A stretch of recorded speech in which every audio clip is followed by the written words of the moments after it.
तरह से ये कानून ने अभी 20 साल में काम किया है। जो केस लॉ है वो तो हम पहले देख चुके हैं, तो इसमें मैं कोर्ट केसेस पर फोकस नहीं करूंगा। लेकिन हम इसमें देखेंगे कि क्या रिलेवेंस है और कैसे इसको और ज्यादा प्रासंगिक और उपयुक्त बनाया जा सकता है, ताकि इसका यूज और ज्यादा बढ़ सके और ये इफेक्टिव हो सके, और इससे जुडिशियरी पर जो बर्डन है वो भी कम हो सके, खास करके हायर जुडिशियरी पर। तो ये हम देखेंगे। तो इसमें जो हमारा डेमोक्रेटिक अकाउंटेबिलिटी है, क्योंकि डेमोक्रेसी का अर्थ हम मानते हैं कि of the people by the people.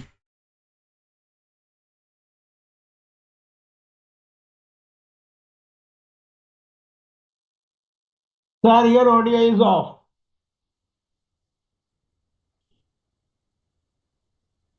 को और ज्यादा स्ट्रांग बनाने की जरूरत है, और इसमें सर छह आपका संशोधन। ऑडियो में प्रॉब्लम है, बीच बीच में बंद हो जा रहा है। अच्छा, एक मिनट, मैं इसको बाकी ऐप्स बंद कर देता हूँ। यस, अब मुझे लगता है कॉन्फ्लिक्ट नहीं होगा, आवाज क्लियर हो जाएगी। ओके। डिस्टेंस पर भी डिपेंड करता है, तो माइक मैंने पास कर लिया है। ओके। जो लोग मीटिंग में पहली बार जुड़ रहे हैं, तो उनके लिए कुछ बेसिक जानकारी कि आरटीआई क्या है। ये राइट टू इंफॉर्मेशन है और एक लैंडमार्क लेजिस्लेशन है, क्योंकि पहली बार 1923 के बाद ऑफिशियल सीक्रेट्स एक्ट को ओवरराइड करने वाला एक कानून आया, और भारत की जनता को सूचना देना ये अपराध की श्रेणी से बाहर निकाला गया। अब केवल विदेशों के लिए जासूसी करना वही अपराध है, और अपने देश के लोगों को सूचना देना ये अपराध नहीं है। तो इस तरह से ये बड़ा क्रांतिकारी कानून है। और ये लाए तो नेचुरली जो ब्यूरोक्रेसी है, जो पुराना हमारा सेटअप है, जो अंग्रेजों के जमाने से चला आ रहा है 100 150 साल से, तो उसमें काफी चेंजेस हुए हैं।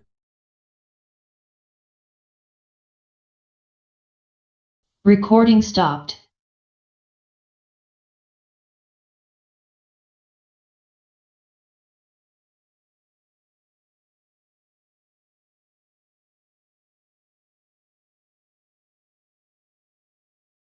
अथॉरिटी डिफाइन किया गया है, और एग्जीक्यूटिव, लेजिस्लेचर, जुडिशियरी, ये सभी पब्लिक अथॉरिटी के डेफिनेशन में आते हैं, और वो सूचना हासिल कर सकते हैं। इस तरह का इसमें बदलाव किया सर गया आवाज में कुछ है। दिक्कत है आपके। वॉइस साइड में, हाँ नहीं, ऑडियो साइड आवाज में में नहीं। प्रॉब्लम हो रही है। हाँ। हाँ नहीं, आवाज में नहीं है प्रॉब्लम, तो शायद इसमें हुई है जो। बहुत क्लियर नहीं है और बहुत धीमी भी है। अच्छा, एक मिनट, मैं मैक्स कर लेता हूँ वॉल्यूम। हाँ, यस। और प्रेजेंटेशन जो है वो भी मैं डिसअपियर हो गया था, वो उससे डिस्कनेक्ट हो गया था, तो मैं रिकनेक्ट कर लेता हूँ।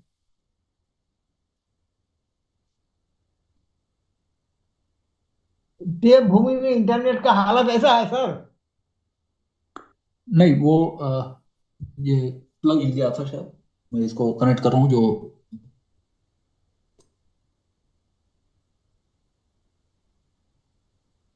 इंटरनेट तो मोबाइल से तो ठीक ही चल रहा है। आपका ऑडियो में प्रॉब्लम हो रहा है।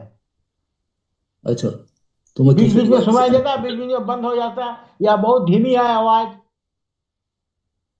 मैं दूसरे डिवाइस से कनेक्ट कर लेता हूँ, नो प्रॉब्लम। हाँ बढ़िया होगा सर।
हाँ, मैंने अपने आप होस्ट बना दिया।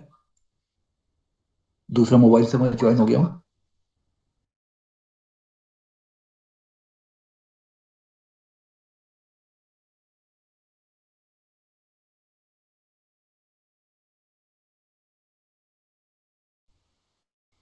हाँ यस, अब सॉरी, आई वाज म्यूटेड। अब तो आवाज क्लियर आ रही होगी।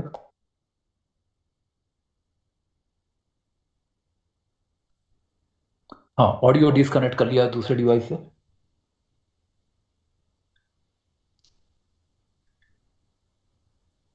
यस, अब इक्वल इफेक्ट समाप्त हो गया होगा। हाँ सर ठीक है, अभी तो ठीक है। चलिए। ओके ठीक है। तो आरटीआई में हम देख रहे थे कि जो it empowers citizens to seek information from public authorities, लेकिन जुडिशियरी पर ये बहुत कम लागू हुआ है और पॉलिटिकल पार्टीज पर भी इसको लागू करने की आवश्यकता है।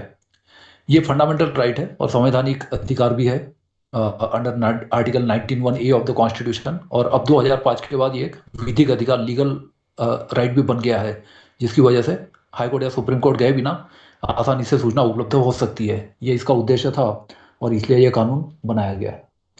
इसमें हम देख लेते हैं कि जो प्रेजेंटेशन दिख रहा है मेरा। ना sir. Recording in progress. Okay ठीक है। हाँ, क्योंकि मुझे यहाँ पे प्रेजेंटेशन बीच में वो शायद नेटवर्क डिस्टर्ब हो गया था। ओके।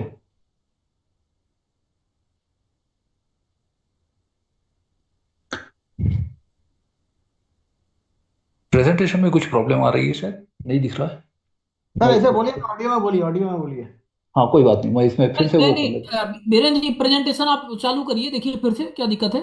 आ हाँ रहा है। हाँ, नहीं कर दिया, मैंने कर दिया, आ गया फिर से। आ रहा है। हाँ, वो फिर डिस्कनेक्ट हो गया था। ओके। अभी one minute. Official cigarette act जो है, ये अभी भी पूरी तरह समाप्त नहीं हुआ है, लेकिन अब वो केवल विदेशों के लिए जासूसी करना जो ऑफेंस है, उसके लिए एक माइनर क्रिमिनल लॉ की तरह ऑपरेट करता है। और भारत की जनता को सूचना देना ये अब अपराध नहीं है। तो इससे ट्रांसपेरेंसी का जो कल्चर है वो धीरे धीरे पिछले 20 साल में कुछ आया है। ये covers all government departments, PSUs and government funded NGOs. तो इस तरह से ये पब्लिक सेक्टर अंडरटेकिंग्स और जो नॉन गवर्नमेंट ऑर्गेनाइजेशन है उस पर भी लागू होता है, और सेंट्रल और स्टेट गवर्नमेंट के सभी डिपार्टमेंट्स तो इसके अंतर्गत आते हैं। सुप्रीम कोर्ट का ये कहना है कि democracy requires N informed citizenry and transparency of information. और ये सुप्रीम कोर्ट ने बहुत पहले से, आरटीआई एक्ट जब नहीं था उसके भी पहले से होल्ड किया था, और इसलिए इसको इफेक्ट देने के लिए ये कानून लाया गया, जिसके लिए बड़ा संघर्ष भी करना पड़ा। अब ये जो कानून है, इसके जो हिस्ट्री यदि हम देखें कि किस तरह से हुआ है, क्योंकि ऐसा नहीं कि केवल 2005 का ही कानून है, काफ़ी लंबा इसके लिए जर्नी करना पड़ा। जब इमरजेंसी लागू हुई तो उस टाइम आवश्यकता इसकी महसूस की गई, जो 1975 को 26 जून को लागू की गई और 1977 तक रही। तो उस दौरान ये पाया गया कि सूचना बिल्कुल मिलती नहीं थी। और जम्मू कश्मीर में क्या हुआ आपको तो कुछ पता ही नहीं चला 1989 में, जबकि हम इंजीनियरिंग स्टूडेंट थे उस टाइम। इतना ब्लैकआउट टाइप का था कि प्रेस फ्रीडम जैसा कुछ चीज़ उस टाइम होती नहीं थी। ये सिचुएशन 1975 से लगभग 89 तक चलती रही। 89 में पहली डिमांड जब हुई तो मजदूर किसान शक्ति संगठन आर ने राजस्थान में इसकी डिमांड की, आरटीआई की। 97 में पहला फ्रीडम ऑफ इंफॉर्मेशन बिल प्रस्तुत किया गया, जो 2002 में ऐड बन गया। स्टेट लेवल पर कुछ कानून बनाए गए। तो तमिलनाडु ने पहली बार आरटीआई कानून बनाया भारत में स्टेट लेवल पे। उसके बाद फ्रीडम ऑफ इंफॉर्मेशन एक्ट पास हुआ, जिसका लिमिटेड स्कोप था क्योंकि इसमें आयोग नहीं थे। सेक्शन 12 से 17 जिसको हम बोलते हैं, ये सेक्शन उसमें नहीं थे। तो चूंकि सूचना आयोग नहीं थे या स्पेशल कोर्ट्स नहीं थे, तो इसलिए इसमें कौन अपील और इसका निर्णय करेगा कंप्लेंट्स का, ये कोई मशीनरी उसमें नहीं थी। इसलिए इस कानून को 2005 में समाप्त कर दिया गया।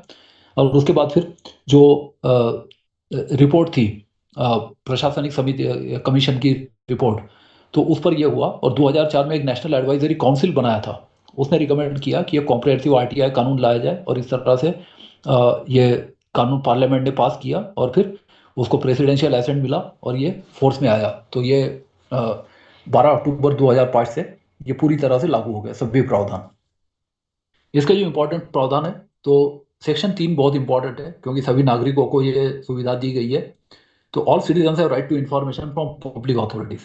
इसका फायदा ये हुआ कि अब बिना हाई कोर्ट या सुप्रीम कोर्ट गए ये लीगल राइट बन गया। और लीगल राइट बन गया तो इसका मतलब है कि स्पेशल कोर्ट्स इसके लिए बनाए गए, जिनको सूचना आयोग कहा गया।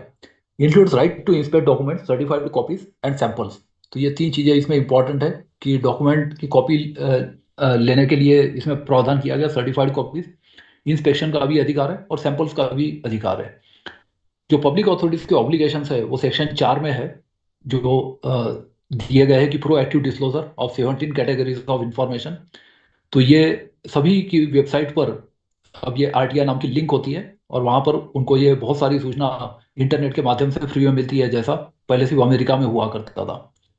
Suo motu publication on websites and notice boards. अब ये जो वेबसाइट्स और नोटिस बोर्ड पर है, ये डीपीडीपी एक्ट से भी बाहर रखा गया है, क्योंकि डीपीडीपी एक्ट में भी ये है कि इंफॉर्मेशन को प्रोटेक्ट करना है और किसी भी लीगल ऑब्लिगेशन के लिए है तो वो सूचना पर्सनल नहीं मानी जाएगी। ये प्रावधान डीपीडीपी करने की वजह से ये हो गया कि आरटीआई एक्ट में जो भी सूचना ऑलरेडी पब्लिश कर दी गई है, पब्लिक डोमेन में है या की जानी है भविष्य में, तो वो भी प्रोटेक्ट रहेगी। और डाटा प्रोटेक्शन का ज़्यादा ध्यान रखे जाने से वो सूचना को पर्सनल नहीं माना जाएगा, क्योंकि आरटीआई में वो ऑब्लिगेशन है। टाइम रिस्पॉन्स जो है वो सेक्शन 7 में है, जिसमें अलग अलग टाइम लिमिट दी गई है। तो 30 दिन नॉर्मल रिस्पॉन्स होता है, और लाइफ और लिबर्टी से रिलेटेड है तो उसमें 48 घंटे होता है। इंस्टीट्यूशनल फ्रेमवर्क जो है, तो central information commission CIC, state information commission SIC, PIO और एपेलेट अथॉरिटीज, ये लीगल मशीनरी इसके लिए बनाई गई। अब इसका जो स्कोप और कवरेज है, तो पब्लिक अथॉरिटीज में कौन आते हैं, तो इसमें सीआईसी के अंडर में जो है कि सेंट्रल गवर्नमेंट है, तो इसमें सभी मिनिस्ट्रीज है, सभी डिपार्टमेंट्स है, कॉन्स्टिट्यूशनल बॉडीज है जो भी संविधान में नेम्ड है, इलेक्शन कमीशन वगैरह या यूपीएससी वगैरह, पब्लिक सर्विस कमीशन, ये सब सब जो भी है, राज्यपाल, मुख्यमंत्री, जो जितने भी कॉन्स्टिट्यूशनल अथॉरिटीज है, राष्ट्रपति भवन, प्राइम मिनिस्टर, सब इसके अंडर में आते हैं, क्योंकि कॉन्स्टिट्यूशनल है। गवर्नमेंट कंपनीज भी इसमें आती है। एनजीओ जो है सब्सटेंशियली फाइनेंस्ड बाय गवर्नमेंट है, वो भी इसमें आते हैं। स्टेट गवर्नमेंट में स्टेट डिपार्टमेंट जो भी स्टेट के कानून से बने हुए हैं, असेंबली ने जो कानून पारित किए उसके अंतर्गत जो भी आए, तो ये सब के सब एसआईसी के अंडर में आते हैं।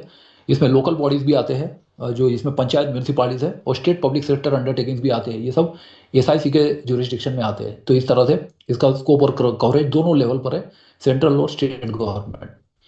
इसमें जो एग्जाम्पशन दिए गए हैं, ये संविधान और दूसरे जो कानून है उसके साथ कॉन्फ्लिक्ट ना हो, इसलिए इसमें 10 क्लॉजेस है। तो इसमें information affecting sovereignty, security, strategic interest, इसको प्रोटेक्ट करके रखा गया है 81A में। कैबिनेट पेपर जो है ये एक्सेप्ट आफ्टर डिसीजन डिस्क्लोज, तो 81I में प्रोटेक्टेड है। थर्ड पार्टी कमर्शियल कॉन्फिडेंस की जो इन्फॉर्मेशन है, और personal information harmful to privacy, ये 81D और 81J में प्रोटेक्टेड है। और 20 year rule for sensitive historical information है। 20 ईयर रूल का मतलब है कि 20 साल बाद कोई भी सूचना कॉन्फिडेंशियल नहीं रहेगी, और 20 साल बाद पब्लिश करना मैंडेटरी है।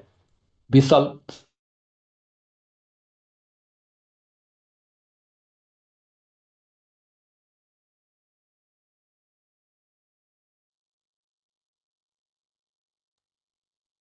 सर आपका ऑडियो बंद हो गया। ऑडियो तो चालू है मेरा। बंद हो गया, सुनाई कुछ हाँ, नहीं दे माइक रहा। माइक पे हाथ आ गया था। हाँ, माइक पे हाथ आ गया था शायद। ओके, तो अब आवाज क्लियर आ रही होगी। अब इसका जो इम्पैक्ट है पिछले 20 साल का, यदि हम स्टडी करें कि क्या क्या हुआ है 2005 से 2025 तक, तो लगभग 10 करोड़ आरटीआई एप्लीकेशंस पूरे भारत में फाइल की गई है टोटल 20 साल में।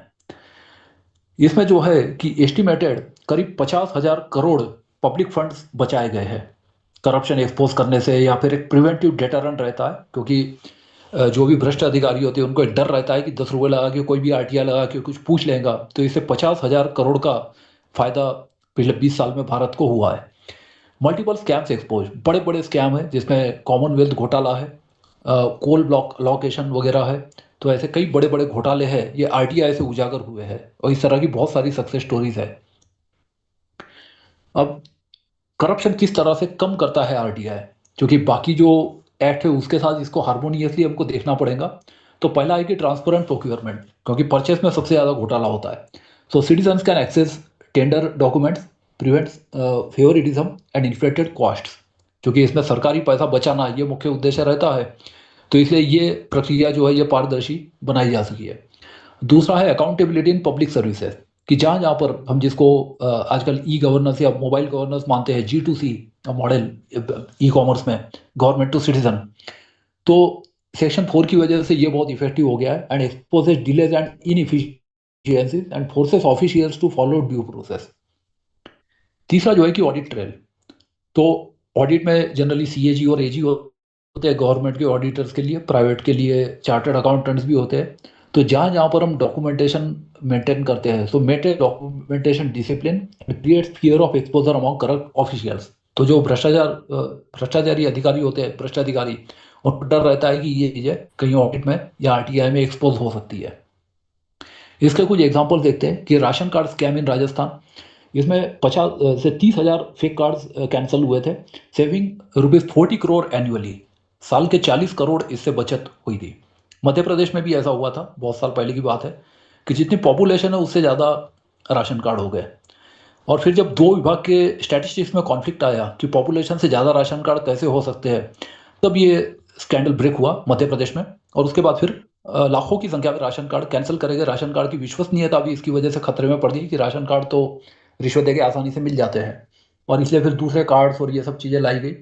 तो इस तरह से ये मध्य प्रदेश में भी ये राशन कार्ड स्कैम है, ये एक्सपोज किया गया था, जो आरटीआई से रिलेटेड नहीं था, उसके पहले का था, लेकिन राजस्थान में आरटीआई की वजह से ये डिटेक्ट किया गया।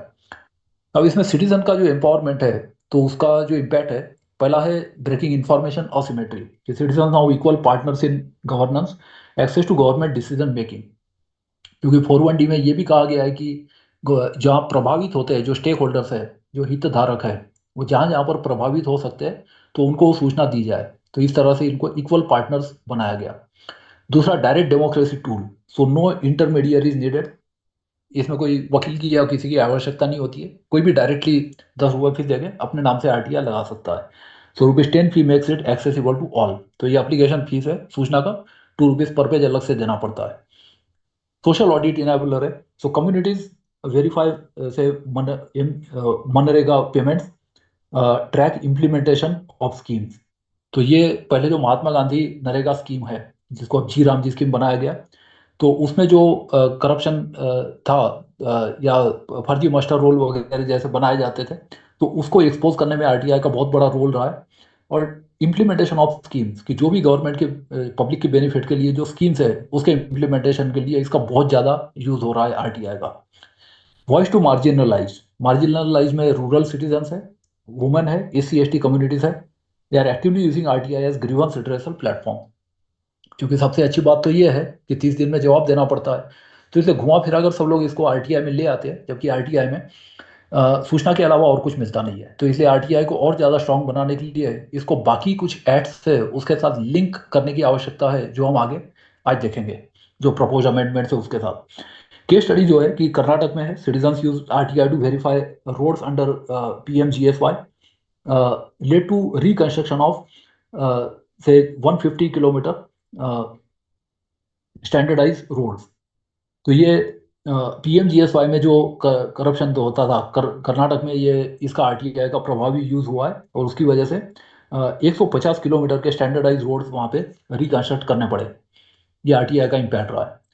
सर्विस डिलीवरी जहाँ जहाँ पर है, तो उसमें काफ़ी इंप्रूवमेंट हुए कई जगह पर, एजुकेशन सेक्टर में खास करके, कि एक्सपोज टीचर अब्सेंटिज्म।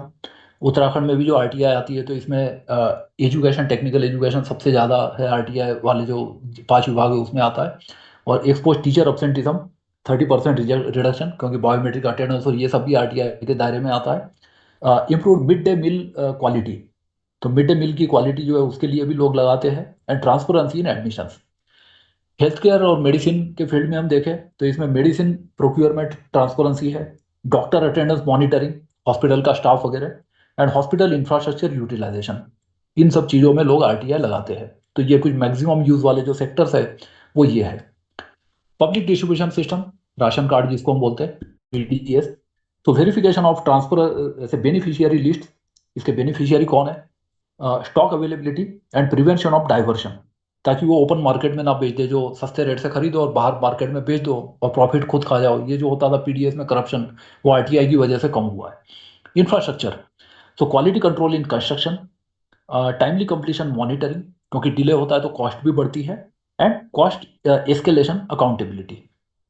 इसका रिजल्ट ये है कि 40% faster response to citizen grievances in high RTI activity departments. तो ये जो हमने देखा कि जो हाई आरटीआई एक्टिविटी, सबसे ज़्यादा आरटीआई जिस विभाग में लगती है, उसकी वजह से 40% फास्टर रिस्पॉन्स सिटीजन्स को मिल रहा है, as compare to traditional grievance handling machinery, जो पहले होता था या नहीं होता था। तो ये आरटीआई का एक पॉजिटिव इम्पैक्ट है कि 40% फास्ट हो गया है। Strengthening democratic institutions. अब इसमें हम जो तीनों पिलर देखते हैं या चारों देखते हैं, इंक्लूडिंग प्रेस, फोर्थ स्टेट, सो लेजिस्लेचर, एग्जीक्यूटिव और जुडिशियरी, इस पे क्या क्या इम्पैक्ट हुआ है। पहले हम विधायिका की बात करें तो citizens across access legislators attendance, कि कितना वो अटेंड करते हैं पार्लियामेंट में या असेंबली में। एमपी लैड्स यूटिलाइजेशन, जो उनको फंड्स मिलते हैं जो कलेक्टर के माध्यम से वो स्पेंड करते हैं। तो ये जो लोकल एरिया डेवलपमेंट स्कीम के जो फंड्स है मेंबर ऑफ पार्लियामेंट्स के, उसका utilisation. And informed electorate makes better choices. तो हमारे एमपी एमएलए क्या कर रहे हैं, इस पर लोगों का चेक रहता है, ये इसका फायदा हुआ है। एग्जीक्यूटिव की बात करें, कार्यपालिका, सो चेक्स आर्बिट्ररी पावर, जो कि पहले आर्बिट्ररी जो भी चीज़ होती तो आर्टिकल 14, 19, 21 में चैलेंज करते थे और हाई कोर्ट सुप्रीम कोर्ट जाना पड़ता था। अभी आर्बिट्ररीनेस या जिसको हम मन मर्जी बोलते हैं वो काफ़ी हद तक कम हो गई है। Ensures evidence based policy decisions, जो कि आरटीआई जो है ये एविडेंस में एक्ट में भी ये प्राइमरी एविडेंस माना जाता है, सर्टिफाइड कॉपीज मिल जाती है। तो इसलिए ये जो एविडेंस मिल जाता है तो उससे पॉलिसी डिसीजंस है ये अफेक्ट हुए हैं। एंड प्रमोट्स पार्टिसिपेटरी गवर्नेंस, तो लोगों का पार्टिसिपेशन इसमें बढ़ा है। तीसरा हम देखें जुडिशियरी। जुडिशियरी में और ज़्यादा इसको बढ़ाए जाने की आवश्यकता है, लेकिन transparency in judicial appointments, collegium के मिनट जो आते ही नहीं थे तो अब वो डिसीजन पब्लिश हो जाते हैं, सेम डे पता चल जाता है शाम को कि कौन जजेस अपॉइंट हुए हैं सुप्रीम कोर्ट, हाई कोर्ट में ट्रांसफर वगैरह। तो ये सब चीज़ें पहले नहीं होता था। केस पेंडेंसी इंफॉर्मेशन, तो ये भी स्टैटिस्टिक्स आते हैं, जस्टिस क्लॉक्स वगैरह बने हुए वेबसाइट्स पर उनके। एंड मेंटेन्स पब्लिक ट्रस्ट, तो ये इसका फायदा हुआ है। फोर्थ स्टेट की या प्रेस की हम यदि बात करें, प्रेस के मामले में क्योंकि स्वीडन में ये प्रेस से ही शुरू हुआ था, फ्रीडम ऑफ प्रेस एक्ट 1776 से आरटीआई की शुरुआत हुई थी। अभी 125 से ज़्यादा देश में लगभग आरटीआई कानून जैसे आ गए हैं। और भारत का नंबर टॉप 5 में आता है पूरे दुनिया में। ये आरटीआई का जो स्ट्रॉन्ग लेजिस्लेशन हमारा है 2005 का ड्राफ्टिंग। फोर्थ स्टेट का जो एनाउंसमेंट हुआ है कि इनेबल्स इन्वेस्टिगेटिव जर्नलिज्म, क्योंकि पत्रकार भी आरटीआई लगाते हैं। Media uses RTI for data driven reporting, और फिर प्राइवेट पर्सन्स भी यदि पत्रकारों को कोई सूचना दे देते हैं और पीआईओ के साइन है तो पत्रकार छाप देते हैं, क्योंकि उससे डिफेमेशन का डर नहीं रहता, वो एक ऑथेंटिक सूचना मानी जाती है। तो ये एक बड़ा फायदा हुआ है। स्ट्रेंथन्स वॉचडॉग रोल, तो इसलिए पब्लिक को जो इन्फॉर्म करना है, ये जो ड्यूटी है प्रेस की, ये ज़्यादा अच्छे से हो रहा है। इसलिए प्रेस वाला जो इनका डायरेक्ट रिलेशनशिप है आरटीआई एक्ट से। So democratic dividend is inform citizens means stronger democracy, ये इसका सबसे बड़ा फायदा हुआ है। अब हम देखते हैं कि पिछले 20 साल में क्या क्या प्रॉब्लम है इसमें। सबसे पहला इंस्टीट्यूशनल चैलेंजेस, कि वैकेंसीज इन इंफॉर्मेशन कमीशंस। एक तो पोस्ट पूरी क्रिएट नहीं हुई है, क्रिएट हुई है तो भरते नहीं है टाइमली। तो 40% एवरेज, 60% लगभग वैकेंसी है नेशनल लेवल पर हम देखें तो। डिलेड अपॉइंटमेंट्स, कि जो एंटीसिपेटेड है वैकेंसी, उसके बाद भी जो है टाइमली अपॉइंटमेंट की नहीं जाती है। And 3+ lakh pending cases, 3 lakh से ज़्यादा जो है वो पेंडिंग केसेस पूरे भारत में है। तो ये मतलब चिंताजनक स्थिति है, जो कोर्ट के सामने भी सुप्रीम कोर्ट में मामले गए हैं। प्रोसीजरल इश्यूज, हम इसके पहले कि ये डिस्कस करें कि क्या क्या संशोधन करने जरूरी है इसमें, इसको और ज़्यादा स्ट्रांग बनाने के लिए, तो अभी हम देखते हैं कि प्रॉब्लम्स क्या है। पहला है आर्बिट्ररी रिजेक्शंस, कि मनमाने ढंग से, चाहे वो पीआईओ द्वारा हो, अपीलीय अधिकारी द्वारा हो या सूचना आयोग द्वारा हो। एक्सेसिव फीस, कि कई जगह पर एक्सेसिव फीस डराने के लिए चार्ज कर ली जाती है ताकि अगला आरटीआई ना लगाए।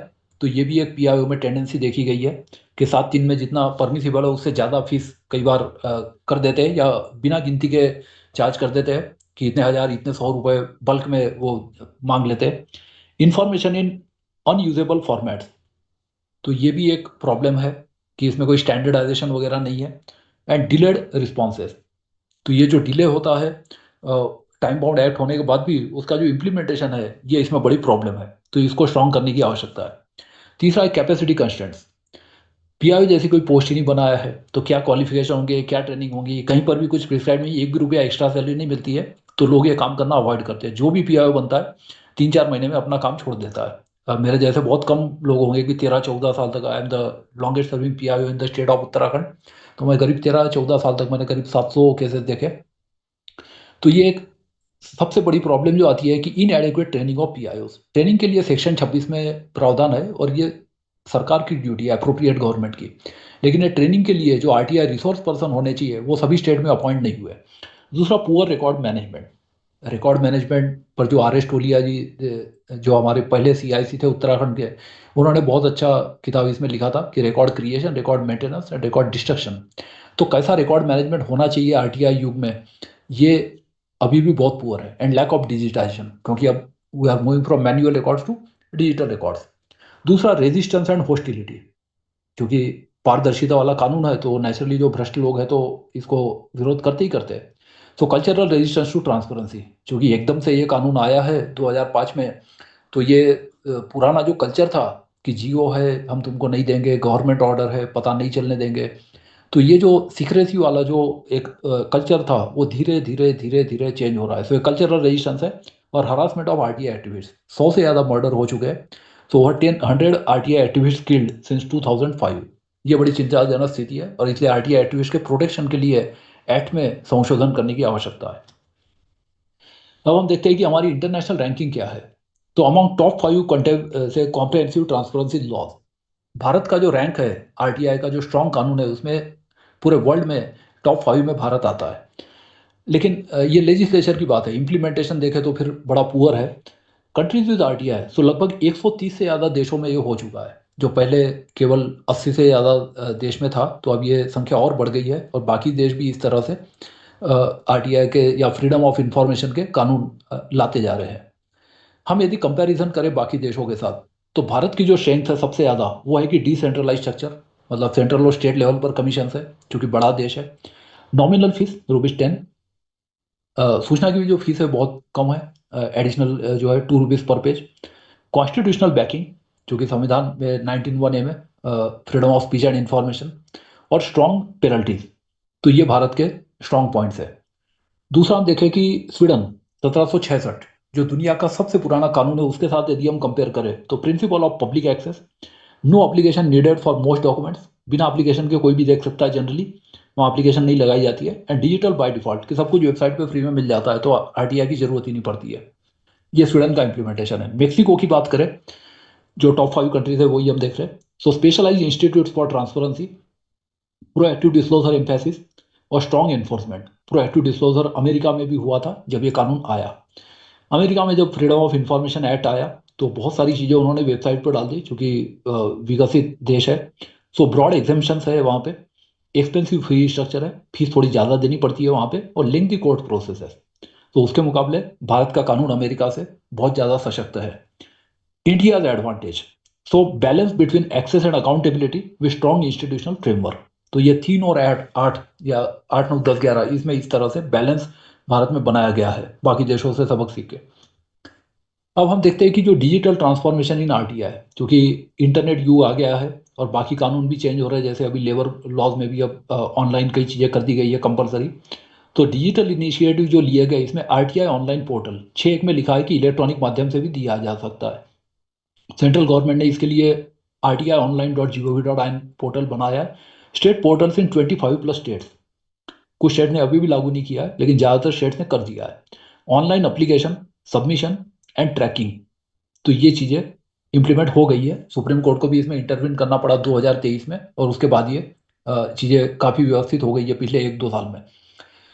प्रोएक्टिव डिस्क्लोजर की बात करें 41B की, या जो 41, 42, 43, 44 है, तो government websites publishing section 4 info, तो ज़्यादातर वेबसाइट्स पर, सेंट्रल गवर्नमेंट की हो चाहे स्टेट गवर्नमेंट की हो या PSU की हो, इनकी वेबसाइट पर ये RTI लिंक मिल जाती है। हाँ, कितना डाटा दिया गया दैट वेरीज।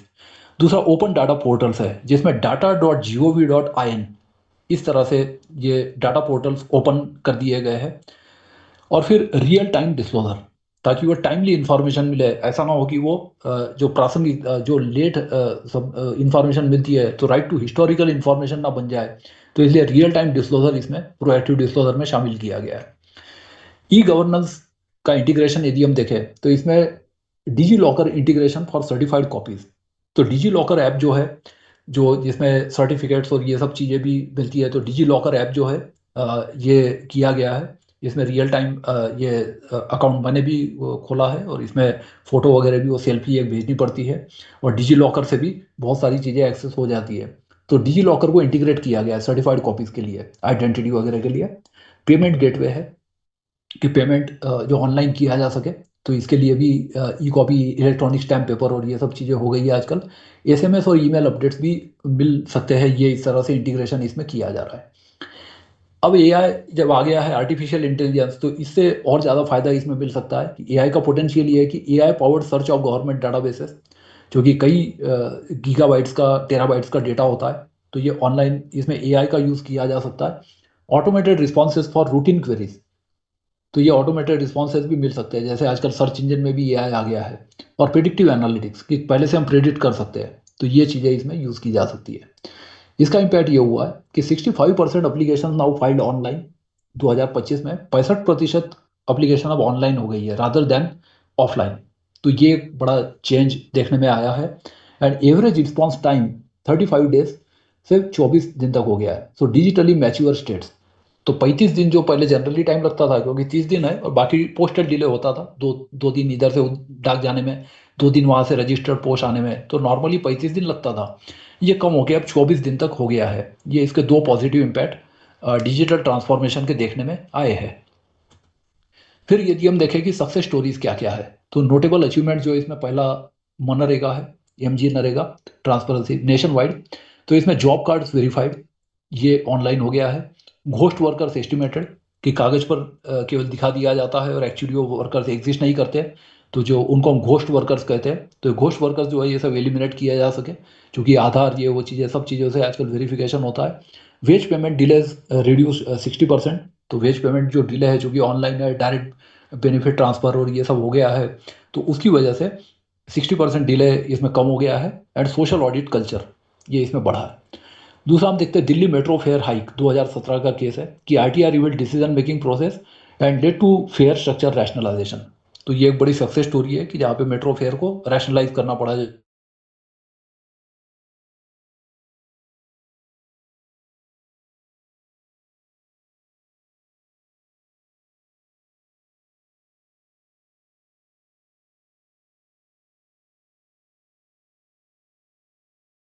इससे बचत हुई है या घोटाले पकड़े जा सके। एनवायरमेंटल क्लियरेंसेस, तो इसमें माइनिंग परमिशन स्क्रूटिनाइज, क्योंकि इसमें खनन में बड़ा घोटाला होता है, उत्तराखंड में भी ये समस्या है। कोस्टल जोन वायोलेशंस एक्सपोज, जो एनवायरमेंटल डैमेज भी पहुंचाते हैं। एंड इलीगल प्रोजेक्ट्स कैंसल्ड, तो ये एनवायरमेंटल एक्टिविस्ट जो है वो भी आरटीआई बहुत ज़्यादा यूज़ करते हैं। पीएम केयर्स फंड कंट्रोवर्सी, ये 2020-21 में ये कंट्रोवर्सी हुई थी। So public debate on accountability highlighted need for transparency in public trust. अब इसका जो ग्रास रूट्स पर इम्पैक्ट देखने में आया है कि villages in Maharashtra use RTI to ensure quality से construction of 200 plus school buildings. Maharashtra जो कि टॉपर है, नंबर 1 है इंडिया में सबसे ज़्यादा आरटीआई वाला, 4 लाख से ज़्यादा आरटीआई हर साल लगती है वहाँ पे। तो इसलिए महाराष्ट्र में जो है कि 200 से ज़्यादा स्कूल बिल्डिंग्स में जो है क्वालिटी कंस्ट्रक्शन का इसमें फ़ायदा हुआ है आरटीआई की वजह से। अब हम देखते हैं कि क्या प्रपोज अमेंडमेंट्स है या क्या चेंजेस करने चाहिए। गवर्नमेंट क्या कर रही है वो हम नहीं देख रहे, ये हमारे सजेशन है कि क्या चेंजेस करने चाहिए ताकि इस एक्ट को और ज़्यादा स्ट्रॉन्ग किया जा सके। क्योंकि कुछ पॉजिटिव या कंस्ट्रक्टिव एक्टिविटी हो, तो इसलिए ये जो 6 एरियाज है कि जहाँ पर रिफॉर्म की जा सकती है, तो इसको हम अगली 6 स्लाइड्स में देखेंगे। सो स्ट्रेंथनिंग इंफॉर्मेशन कमीशन, कि सूचना आयोगों को और ज़्यादा स्ट्रॉन्ग बनाया जाए, जबकि उनको कमज़ोर करने की कोशिश की जा रही है। Debtor and penalties and activist protection, तो इसलिए पेनल्टी और ज़्यादा बढ़ाई जाए और एक्टिविस्ट को प्रोटेक्शन किया जाए। इसका स्कोप एक्सपांड किया जाए, पॉलिटिकल पार्टीज और बाकी चीज़ें इसमें लाके जुडिशियरी वगैरह, तो एक्सपांडिंग स्कोप। प्रोसेस इंप्रूवमेंट्स, तो कैसे प्रोसेस से रिलेटेड जो डिस्प्यूट्स है या प्रॉब्लम्स है उसको सॉल्व किया जा सकता है। एड्रेसिंग मिसयूज, क्योंकि मिसयूज के लिए अभी कोई पेनल्टी नहीं है, और ऐसी उठ पटांग अप्लीकेशन कई लोग करते हैं कि कुछ लोगों ने पीएचडी थीसिस भी लिखे है आरटीआई के मिसयूज पर, और उनको डिग्री भी मिल गई है पीएचडी। तो इतना मतलब मिसयूज हो रहा है कई जगह पर। इंस्टीट्यूशनल कैपेसिटी, तो इंस्टीट्यूशनल कैपेसिटी कैसे बिल्डअप किया जाए, तो ये 6 एरिया में संशोधन करने की आवश्यकता है कि जिससे ये और स्ट्रॉन्ग किया जा सके। पहला संशोधन जो प्रपोज है कि करंट इशू ये है, जो 2019 का अमेंडमेंट है। पहली बात तो सुप्रीम कोर्ट में चैलेंज है, टेन्योर 5 साल की जगह 3 साल कर दिया गया। फेडरल स्ट्रक्चर को भी ये डैमेज किया जाता है, ये पिटिशन में आरोप लगे हैं कि कुछ पावर स्टेट गवर्नमेंट के सेंट्रल गवर्नमेंट ने छीन लिए। And 2019 amendment give government control over tenure and salaries, undermines independence. ये एक्ट में नहीं बल्कि जो एक्ट पर आधारित जो 2019 के रूल है, क्योंकि एक्ट में तो चेंज सेक्शन 13 और 16 में किया गया, लेकिन जो बाद में 2019 के रूल्स आए सेंट्रल, उसकी वजह से ये प्रॉब्लम हुई है। सुप्रीम कोर्ट ने अभी तक इसमें फैसला लिया नहीं कुछ। अब जो रिकमेंडेशन है ये कि रिस्टोर ओरिजिनल प्रोविजन, कि पहले जैसा है कि फिक्स 5 ईयर टेन्योर हो, salary at par with election commission, जो ओरिजिनल एम था, and cannot be arbitrarily change. तो इसलिए इसको मन मर्जी से चेंज नहीं किया जाना चाहिए ताकि सिक्योरिटी इसमें रहे और वो फियरलेसली काम कर सके। दूसरा है ट्रांसपेरेंट अपॉइंटमेंट प्रोसेस, क्योंकि सूचना आयुक्त जो है काम इनका ट्रांसपेरेंसी लाना है, लेकिन इनकी अपॉइंटमेंट ही ट्रांसपेरेंट नहीं होती है। सो पार्लियामेंट्री स्क्रूटिनी, कि पार्लियामेंट इस पे ध्यान दे। पब्लिक कंसल्टेशन फॉर सीआईसी के लिए पब्लिक कंसल्टेशन भी हो सके। मेरिट बेस्ड सिलेक्शन, कि इसमें कोई क्वालिफिकेशन लिखे नहीं है कुछ, ग्रेजुएट पोस्ट ग्रेजुएट क्या होना चाहिए, क्वालिफिकेशन कुछ नहीं लिखा है, एमिनेंस लिखा है केवल। कूलिंग ऑफ पीरियड, कि इसके बाद फिर गवर्नमेंट अपॉइंटमेंट के लिए कूलिंग ऑफ पीरियड होना चाहिए, जैसे कि जजेस की नियुक्तियों पर बैन होता है या पब्लिक सर्विस कमीशन के मेंबर से उसमें बैन होता है कि वो आयोग या कुछ बाकी कई चीज़ें जो है वो काम नहीं कर सकते कुछ साल तक, तो ऐसा कूलिंग ऑफ पीरियड इसमें होना चाहिए। एडेक्वेट इंफ्रास्ट्रक्चर, सो स्टैट्यूटरी बजट एलोकेशन इसमें हो कि 0.01% ऑफ यूनियन बजट, बजट का जो है 10,000वां हिस्सा जो है वो इसमें होना चाहिए, 0.01%। ये हिस्सा यूनियन बजट का होना चाहिए, स्टैट्यूटरी बजट एलोकेशन। अभी ये फिक्स नहीं है, तो आरटीआई के नाम पे बजट मिल जाता है और आरटीआई से फीस भी काफ़ी कलेक्ट होती है। डेडिकेटेड इन्वेस्टिगेशन विंग्स हो, क्योंकि बहुत सारे भ्रष्टाचार उजागर होते हैं, तो इसमें एक इन्वेस्टिगेशन या जांच संस्था भी इसमें बनाई जा सकती है। एंड टेक्नोलॉजी सपोर्ट, क्योंकि अभी इनको टेक्नोलॉजी सपोर्ट देने वाला कोई नहीं है, चाहे वो आयोग हो चाहे दूसरी आरटीआई मशीनरी हो। इसका रैशनल ये है कि independent institutions are corner stone of effective transparency regime, तो इस तरह से सूचना आयोगों को और ज़्यादा स्ट्रेंथन किया जाए कि इनके पास भी जांच के पावर्स और ज़्यादा हो। दूसरा है कि पेनल्टीज, पेनल्टीज पिछले प्रेजेंटेशन में हमने देखा था पिछले सेशन में कि लगभग 2% ही होती है और 98% केसेस में पेनल्टी होती नहीं है। सो करंट जो है 25,000 फाइन है। सो प्रपोज ये है कि graduated penalties up to ₹5 lakh, जो कि करोड़ों का घोटाला करते हैं, तो उनके लिए 25,000 कोई ज़्यादा अमाउंट नहीं है कि 25,000 सूचना आयुक्त के मुंह पे मार देंगे, उससे ज़्यादा वो कुछ बिगाड़ नहीं सकते। तो ये जो एक टेंडेंसी है करप्ट लोगों में, तो उसको कम करने के लिए पेनल्टी बढ़ाए जाने की आवश्यकता है। Departmental action for repeat offenders and criminal liability for destruction of records, यदि डिस्ट्रक्शन ऑफ रिकॉर्ड्स है तो उसमें क्रिमिनल लाइबिलिटी भी हो और इसको माइनर क्रिमिनल लॉ बनाया जाए, जो अभी एक सिविल लॉ है। तो ये इसमें प्रपोज चेंजेस है। प्रोटेक्टिंग आरटीआई यूजर्स, तो इसमें आरटीआई एक्टिविस्ट प्रोटेक्शन लॉ कानून अभी भी है, लेकिन वो क्रिमिनल लॉज में है और कुछ शासन आदेश है अलग अलग पुलिस अथॉरिटीज के वगैरह कि आरटीआई एक्टिविस्ट को प्रोटेक्शन दिया जाए। तो इनको कंसोलिडेट करके इसको एक्ट में ही लाने की आवश्यकता है कि special investigation for crimes against activist, fast track courts हो उन पर जो झूठे केसेस वगैरह लगते हैं, एंड विटनेस प्रोटेक्शन हो, और इसके लिए जो विसल ब्लोअर्स प्रोटेक्शन एक्ट के साथ इनको इसको लिंक करने की आवश्यकता है, जो आगे हम देखेंगे। And financial support for families, तो ये जो है इसमें कॉम्पेंसेशन वगैरह दिया जाए। तो ये जो प्रावधान है ये इसमें RTI activist protection law RTI act में ही लाने की आवश्यकता है। दूसरा एंटी विक्टिमाइजेशन प्रोटेक्शन प्रोविजंस, कि यदि उनकी हरासमेंट की जाती है तो suo motu inquiry into harassment, presumption of retaliation if adverse action within 2 years, कि आरटीआई लगाने के बाद यदि 2 साल के अंदर होता है तो ये प्रोटेक्शन उनको हो। और विसल ब्लोअर इंटीग्रेशन हो, क्योंकि विसल ब्लोअर प्रोटेक्शन एक्ट है वही 2014 से अभी तक लागू नहीं हुआ है, तो उसको लागू करके वो भी इसके साथ इंटीग्रेट करने की आवश्यकता है। एनोनिमस एप्लीकेशन ऑप्शन, जो कोलकाता हाईकोर्ट में केस हुआ था कि पोस्ट बॉक्स से भी सूचना मंगाई जा सकती है, तो एनोनिमिटी इसमें रखी जाए आरटीआई एक्टिविस्ट की, और इसके लिए कुछ मेथड्स सीआईसी ने भी लिए हैं। तो for life threatening situations subject to information commission approval identity protected, तो ये एनोनिमिटी जो है ये एनोनिमस एप्लीकेशन का ऑप्शन भी दिया जाए। तो जस्टिफिकेशन इसका ये है कि ओवर 100 आरटीआई एक्टिविस्ट किल्ड, 100 से ज़्यादा मर्डर हो चुके हैं भारत में आरटीआई की वजह से, and strong protection essential for democracy, तो इसलिए ये प्रोटेक्शन के लिए इसको लाने की आवश्यकता है। तीसरा जो संशोधन है वो है कि इसको बढ़ाया जाए। पॉलिटिकल पार्टीज, सभी पॉलिटिकल पार्टीज चाहे वो नेशनल हो चाहे स्टेट हो, 2 तरह की पॉलिटिकल पार्टीज होती है, रिकॉग्नाइज्ड और रजिस्टर्ड। रजिस्ट्रेशन तो कोई भी ले सकता है, रिकॉग्नाइज तब होते हैं जब उनको स्पेसिफिक वोट्स या सीट से ज़्यादा मिले, तो फिर सूचना ये जो चुनाव आयोग है वो उनको रिकॉग्नाइज करता है। तो जो रिकॉग्नाइज पार्टीज है कम से कम वो इसके दायरे में आ जाए, क्योंकि रजिस्टर्ड पार्टीज तो बहुत ज़्यादा है।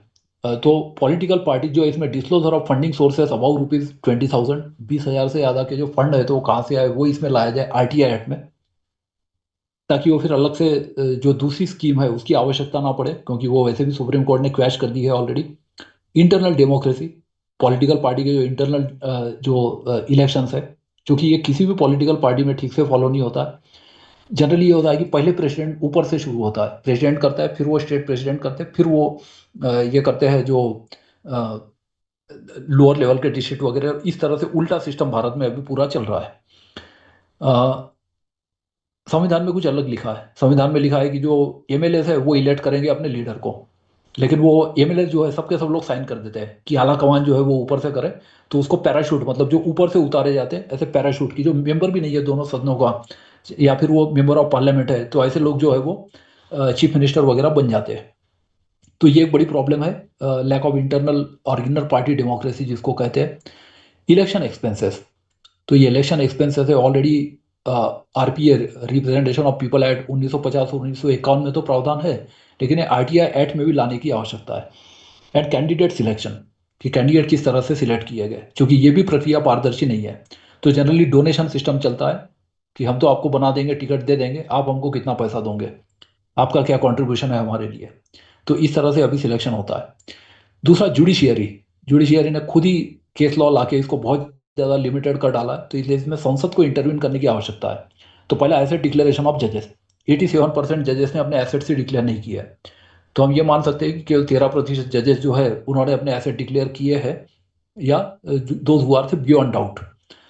कोलिजियम डेलिब्रेशंस, कि कॉलेजियम में क्या चर्चा हुई तो केवल फाइनल डिसीजन दिए जाते हैं, जो डिलिब्रेशन या मिनट्स होते हैं वो इसमें नहीं दिए जाते। पोस्ट डिसीजन, सो कॉलेजियम के अभी जो डिसीजन लेने के बाद एटलीस्ट वो चीज़ें आ जाए कि क्या क्या उसमें डिलिब्रेशंस हुए। Case alteration, case allocation methodology, क्योंकि जो चीफ जस्टिस होते हैं they are masters of roster, तो किस तरह से केस अलग अलग बेंचेस को दिए जाते हैं वो इसमें ट्रांसपेरेंसी हो। और एडमिनिस्ट्रेटिव डिसीजन, तो ये चीज़ें जो है ये आरटीआई एक्ट में लाने की आवश्यकता है। दूसरा, private bodies performing public functions, तो प्राइवेट बॉडीज को इसमें लाने की आवश्यकता है स्कोप बढ़ाने के लिए। So public private partnership project जो है कि PPP projects using public fund, जहाँ पब्लिक फंड्स है तो वहाँ पे पीपीपी प्रोजेक्ट को इसके दायरे में लाया जाए। प्राइवेट स्कूल्स रिसीविंग एड, तो क्लियरली प्राइवेट स्कूल्स को इसके दायरे में लिखा जाए ताकि डिस्प्यूट ना हो, स्टेट टू स्टेट अभी जो वेरिएशन है वो ना हो। हॉस्पिटल्स एम्पैनल्ड अंडर स्कीम्स, तो जो भी स्कीम में हॉस्पिटल आते हैं ये सबको इसमें करने की जरूरत है। And NGO receiving more than ₹10 lakh, ये अभी कहीं स्पेसिफिक नहीं है, तो इसकी वजह से भी बहुत सारा लिटिगेशन हुआ है और कुछ मामले सुप्रीम कोर्ट भी गए हैं। तो इसलिए ये क्लियर करने की आवश्यकता है सेक्शन 2H में। डीम्ड पब्लिक अथॉरिटीज, सो इसमें BCCI and sports bodies using public resources, इसको इसमें लाने की आवश्यकता है। प्रोफेशनल रेगुलेटरी बॉडीज जैसे एमसीआई, बीसीआई है, medical council of India, NMC आ गया, national medical commission 2019, bar council of India, तो इसको लाने की आवश्यकता है। And cooperative societies. दूसरा इसमें जो बेसिक प्रिंसिपल है कि public money and public function demand public accountability, तो ये तीसरा संशोधन है जो लाना जाना चाहिए। चौथा प्रपोजल ये है कि इसमें प्रोसेस इंप्रूव की जाए, प्रोसीजरल एनहांसमेंट, की प्रोसेस को और ज़्यादा इफेक्टिव कैसे बनाया जाए। तो academic D classification, D classification मतलब कुछ साल बाद वो चीज़ें पब्लिक कर दी जाए, 30 साल बाद, 50 साल बाद। अभी 20 ईयर्स का है, तो 30 year rule for most record, कि 30 साल बाद लगभग सभी रिकॉर्ड कर दिए जाए। अभी भी हमको नहीं पता है कि वो सुभाष चंद्र बोस की या लाल बहादुर शास्त्री की डेथ कैसे हुई, तो 30 साल 50 साल बाद वो चीज़ें पब्लिक कर दिया जाए। 50 year for sensitive diplomats, security matters, तो बाकी चीज़ों के लिए 50 साल रखी जाए। And periodic review by declassification board, तो इसे डी क्लासिफिकेशन बोर्ड बनाया जाए और वो इसको अलग से डी क्लासिफिकेशन करे कि रेलेवेंस खत्म हो गया है तो 30 साल 50 साल बाद जो एसीआई के जो प्रोटेक्शन है वो भी 81 एसीआई में भी उसको प्रोटेक्ट ना रखा जाए और ये कर दिया जाए। तो इस तरह से 8(3) को अमेंड करने की आवश्यकता है। सेंट्रलाइज इंफॉर्मेशन सिस्टम, कि national RTI portal with all departments integrated, AI assisted retrieval, standardise categorisation and mandatory digitisation, तो ये चीज़ें करने के लिए इसको, क्योंकि 20 साल में काफ़ी चेंजेस इसमें हुए हैं, तो इसलिए सेंट्रलाइज इंफॉर्मेशन सिस्टम इसमें बनाने की आवश्यकता है जो एक्ट में प्रावधान होना चाहिए। फिर time limit reforms, 15 days for digital information, कि अभी जो 30 दिन है इसको कम करके 15 दिन किया जाए, डिजिटल है तो, क्योंकि ईमेल वगैरह तुरंत ही पहुंच जाते हैं। 7 डेज फॉर से कंपाइल्ड इन्फॉर्मेशन, कंपाइल करना है तो फिर 7 दिन में हो। और automatic deemed approval for after deadline, कि डेडलाइन यदि हो तो उसके बाद कोई एग्जामेशन लागू ना हो। And daily penalty for delays, तो पर डे पेनल्टी हो। फीस रैशनलाइजेशन की waiver for BPL card holders, क्योंकि बीपीएल कार्ड कई स्टेट में तो बनते ही नहीं है अभी, कुछ जगह अंत्योदय या ऐसी स्कीम है, तो ये फीस जो है इसको चेंज किया जाए। No fee for proactive disclosure, proactive disclosure free में होना चाहिए, यदि 41B में मैटर आता है तो कोई फीस चार्ज ना किया जाए। रीजनेबल फोटो कॉपिंग चार्जेस, यदि हार्ड कॉपी मांगी जाती है तो ही ये चार्ज किया जाए ₹2 पर पेज, अदरवाइज फ्री में दे दिया जाए इलेक्ट्रॉनिक है तो। सो objective is make RTI process user friendly and efficient, तो इससे ये प्रोसेस और ज़्यादा यूजर फ्रेंडली और इफिशियंट हो सकती है, जैसा बाकी देशों में है, अमेरिका में वगैरह, कि वहाँ तो बहुत सारी चीज़ें डिजिटाइज है, लेकिन हाँ फीस वहाँ पे ज़्यादा है। तो ये 7(3) में अमेंड करने की आवश्यकता है। एड्रेसिंग मिसयूज, ये एक बहुत बड़ी प्रॉब्लम है, क्योंकि हाईकोर्ट सुप्रीम कोर्ट भी अपने आप को हैंडीकैप पाते हैं कि आरटीआई में कोई पेनल्टी ही इम्पोज नहीं कर सकते, तो फिर वो अपने कॉन्स्टिट्यूशनल पावर यूज करके कॉस्ट वगैरह इम्पोज करते हैं, जो कि कोई प्रावधान ही नहीं है। सूचना आयोग भी इस मामले में पूरी तरह से पावरलेस है। तो फ्रीवलेस एप्लीकेशन डिटरेंस की जो ऊट पटांग एप्लीकेशन लगाई जाती है, so higher penalty for proven vexatious application, कि पनिशमेंट के लिए, सॉरी हरासमेंट के लिए, या पब्लिक अथॉरिटी को हरास करने के लिए, या बदला लेने की भावना से जो आरटीआई की जाती है, तो इसमें ₹5,000 तक पेनल्टी इसमें रखी जाए। Repeat offenders barred for 6 months, क्योंकि बारिंग का भी कोई प्रोविजन इसमें नहीं है, तो ऐसे ऐसे भी है कि मतलब बाकी लोगों के बिहाफ पे लेते हैं, या फिर स्पॉन्सर्ड ये करते हैं, जैसे एमपी एमएलए होते हैं कि पैसे दो तो हम क्वेश्चन पूछेंगे असेंबली में, पार्लियामेंट में, तो ऐसी कई चीज़ें आरटीआई एक्टिविस्ट ने शुरू कर दी है कि पैसे दो तो हम ये आरटीआई लगा देंगे। तो ये जो चीज़ें हो रही है, इसको रोकने की आवश्यकता है। इन्फॉर्मेशन, ये पहले भी ये हुआ था, बीपीएल का भी काफ़ी दुरुपयोग हुआ था, क्योंकि फ्री में सूचना मिल जाती है तो लोगों ने पैसे देना ही बंद कर दिया था। तो गरीब ही सूचना मांगेगा और गरीब ही माना जाएगा, क्योंकि गरीब ही आरटीआई लगाता है। इस तरह से ये जैसा मिसयूज हो रहा था, और उसको चेक करने के लिए कई स्टेट्स को रूल्स बनाने पड़े। उत्तराखंड में भी ऐसा हुआ कि अब 50 पेजेस तक की ₹100 ही मिलेंगी, उसके बाद आपको नॉर्मल चार्ज देने पड़ेंगे, मतलब ₹2 पर पेज। इस तरह से अमेंडमेंट करने पड़े रूल्स के through. So information commission determines frivolity, तो इसमें सूचना आयोगों को अधिकार दिया जाए कि वो डिटरमाइन करे कि ये फ्रीवोलस एप्लीकेशन कौन सी है। थर्ड पार्टी प्रोटेक्शन इसमें इंक्लूड किया जाए कि mandatory notice to third parties for commercial info, तो जो 81D 81E के मामले, कमर्शियल मामले है, तो उसमें ये कंपलसरी कर दिया जाए जाता है और पब्लिक इंटरेस्ट साबित करना पड़ता है। तो इसमें ये मैंडेटरी कर दिया जाए नोटिस कि उनको 11(1) में नोटिस देना ही देना है, और फिर डिसीजन पारित करता है। Opportunity to object within 10 days, अब ये ऑब्जेक्शन का जो मौका है ये 10 दिन है, 5 दिन के अंदर नोटिस देनी पड़ती है, और अपील पीरियड जो है वो बहुत ज़्यादा है, तो करीब इसमें 1 महीना और 3 महीना मिला के 6.5 महीने लगभग इसमें लग जाते हैं। सो अब बैलेंसिंग टेस्ट ये है कि public interest versus commercial harm, तो ये बैलेंसिंग टेस्ट रखा जाए जो अभी public interest versus private interest है। तो इस तरह से ये थर्ड पार्टी को के राइट्स जो है वो प्रोटेक्ट किए जाए। पब्लिक प्राइवेट इंटरेस्ट डिफाइंड नहीं है, तो उसको डिफाइन किया जाए, चाहे आरटीआई एक्ट में हो चाहे डीपीडीपी एक्ट में हो। Personal privacy safeguard, so clear definition of personal information, ये एक बहुत बड़ा प्रॉब्लम है, ये कहीं पर डिफाइंड नहीं है। केवल सुप्रीम कोर्ट ने 2019 में कुछ प्रयास किया था कॉन्स्टिट्यूशनल बेंच ने, तो उसमें कुछ जजेस ने ये इसकी डेफिनेशन दिया कि पर्सनल क्या है, पर्सनल सेंसिटिव क्या है, प्राइवेट क्या है, कॉन्फिडेंशियल क्या है। तो ये होना चाहिए। रिडक्शन प्रोटोकॉल्स होने चाहिए। हार्म टेस्ट बिफोर डिस्क्लोजर, तो पहले ये पब्लिक इंटरेस्ट टेस्ट किया जाए जो सुप्रीम कोर्ट ने कहा था। And exception for officials public duties info, तो जो ऑफिशियल की जो पब्लिक ड्यूटीज है वो इसमें एक्सेप्शन हो, और वो चीज़ें ये किया जाए, क्योंकि उनकी पब्लिक लाइफ, प्राइवेट लाइफ थोड़ी रिस्ट्रिक्टेड होती है, तो वो जो पब्लिक है, जहाँ पब्लिक अफेक्ट हो रही है, वहाँ वो चीज़ें पब्लिक की जाए।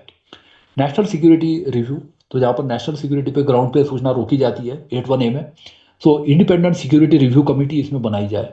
Annual audit of selection section 8 rejection, कि इसका रिव्यू किया जाए, ऑडिट किया जाए। अभी ये जो रिपोर्ट्स है ये सेक्शन 25 में कई देते नहीं है, तो इसमें कौन सा क्लॉज कितने बार इन्वोक किया गया, इसके ठीक से स्टैटिस्टिक्स मिल नहीं पा रहे हैं, तो इसे जो पर्पस है सेक्शन 25 का वो डिफिट हो रहा है। Over classification penalties and time bound exemption, ये इसमें होना चाहिए कि कुछ साल बाद वो चीज़ें पब्लिश कर दी जाए, 30 साल 50 साल हो गए तो गाइडिंग प्रिंसिपल ये है कि राइट्स एंड से responsibilities go hand in hand, तो इसको बैलेंस करने के लिए ये संशोधन करने की आवश्यकता है। छठा संशोधन जो है लास्ट, वो ये है कि इंस्टीट्यूशनल कैपेसिटी, सो कैपेसिटी बिल्डिंग जो है इसमें मैंडेटरी ट्रेनिंग, अभी जो प्रावधान है वो बहुत सीमित है सेक्शन 26 में। So 40 hour RTI training for all PIOs mandatory किया जाए। एनुअल रिफ्रेशर कोर्स किए जाए, सर्टिफिकेशन प्रोग्राम किए जाए कि उनको सर्टिफिकेट भी मिले ट्रेनिंग का। And performance evaluation link to promotions, तो डायरेक्टली ये एक इंसेंटिव उनको दिया जाए कि जिससे उनको वो बेनिफिट इसका मिले आरटीआई काम करने का। अभी तो ये थैंकलेस जॉब है, क्योंकि बाहर वालों से भी दुश्मनी, अंदर वालों से भी दुश्मनी, इस तरह से प्रॉब्लम हो जाती है पीआईओ की, कि उसको बलि का बकरा बना दिया जाता है। और इसलिए आरटीआई का काम सब अवॉइड करते हो, जरूरी हो तो पद सृजित किया जाए पीआईओ के, क्योंकि बेरोजगारी बहुत है और लोग ये भी काम करने को तैयार है, जैसा उत्तर प्रदेश में देखा गया। रिकॉर्ड मैनेजमेंट, तो statutory compliance with records retention schedule.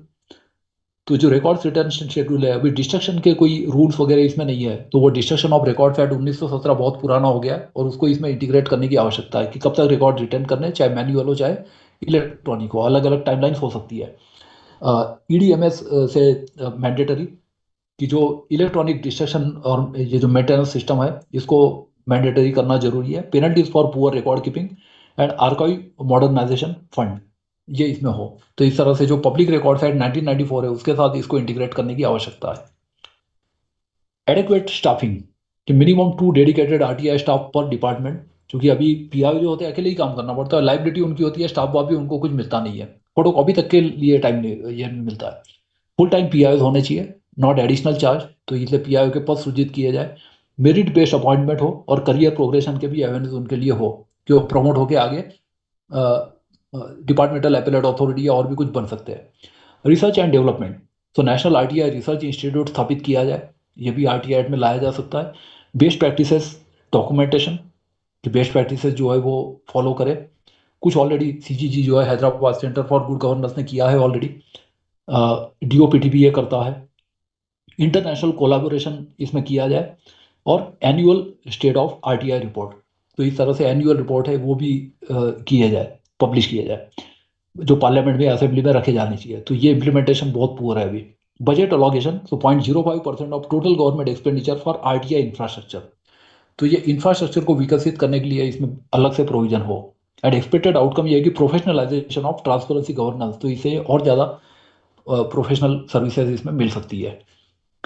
अब जो इंटीग्रेशन करना है बाकी कानून के साथ, तो आरटीआई एक्ट का बाकी कौन कौन से कानून के साथ किया जा सकता है, तो सबसे पहला जो जरूरी है वो है whistle blower protection act. So seamless protection for those exposing corruption, कि जो आरटीआई के थ्रू करप्शन को एक्सपोज करते हैं तो उनको विसल ब्लोअर प्रोटेक्शन एक्ट में प्रोटेक्शन मिले। तो इसलिए विसल ब्लोअर प्रोटेक्शन एक्ट 2014 जो पार्लियामेंट ने पास किया है, इसको लागू करने की आवश्यकता है, और इसको इसके साथ इंटीग्रेट करने की आवश्यकता है आरटीआई के साथ। कोऑर्डिनेटेड इन्वेस्टिगेशन मैकेनिज्म्स, और जरूरी हो तो सूचना आयोगों को भी जांच एजेंसी अलग से दी जाए। एंड यूनिफाइड कंप्लेंट पोर्टल, तो ये हो, ताकि आरटीआई एक्टिविस्ट जो है वो यूनिफाइड पोर्टल पर कंप्लेंट कर सके हरासमेंट होगी तो। दूसरा है कि लोकपाल एंड लोकायुक्त एक्ट, उसके साथ इंटीग्रेट करने की आवश्यकता है। So information commission feed corruption data to Lokpal, ताकि जहाँ जहाँ भ्रष्टाचार उजागर होता है, अभी उनके पास कोई मैकेनिज्म नहीं है, क्योंकि कुछ पावर ही नहीं है आयोगों को 1960 में, तो वो सचिवों को लेटर लिख देते हैं, विच आर नॉट मैंडेटरी, सरकार माने तो माने, नहीं माने तो ना माने, कुछ नहीं हो कर सकते। Joint investigation for systemic issues and share database of penalties, तो इस तरह से आरटीआई को लोकपाल और लोकायुक्तों के साथ कोलैबोरेट करने की आवश्यकता है। तीसरा यह है कि पब्लिक प्रोक्योरमेंट लॉज, जो परचेस के कानून है खास करके, क्योंकि परचेस में बहुत ज़्यादा भ्रष्टाचार होता है। सो automatic publication of all tenders and contracts, already E portal सुविधा वगैरह है इसके लिए, कई जगह पर हुआ है, लेकिन उसमें ट्रांसपेरेंसी को बढ़ाया जाए। कंप्लेंट्स ट्रिगर आरटीआई इन्वेस्टिगेशन, की कंप्लेंट्स हो तो आरटीआई इन्वेस्टिगेशन शुरू हो जाए वहीं से। And black listing based on RTI findings, तो आरटीआई फाइंडिंग के आधार पर ब्लैक लिस्ट करने का भी प्रावधान हो। चौथा जो कानून है वो है एनवायरमेंटल लॉज, क्योंकि एनवायरमेंटल एक्टिविस्ट भी बहुत ज़्यादा यूज़ करते हैं आरटीआई को। तो एनवायरमेंटल क्लियरेंसेस पब्लिश ऑटोमेटिकली, कि इसमें आरटीआई की आवश्यकता नहीं होनी चाहिए, एनवायरमेंटल क्लियरेंस है तो पब्लिश हो जाना चाहिए। Public hearing data accessible via RTI, क्योंकि ऐसे प्रावधान है कुछ कानूनों में, एनवायरमेंटल लॉज में, तो वो आरटीआई के थ्रू एक्सेसिबल हो। Compliance monitoring through citizen reporting, जो 2013 में कानून आया था लैंड एक्विजिशन एक्ट 1894 को रिपील करके, तो उसमें ये ऐसे प्रावधान है, तो वैसे एनवायरमेंटल लॉज में भी लाया जाए।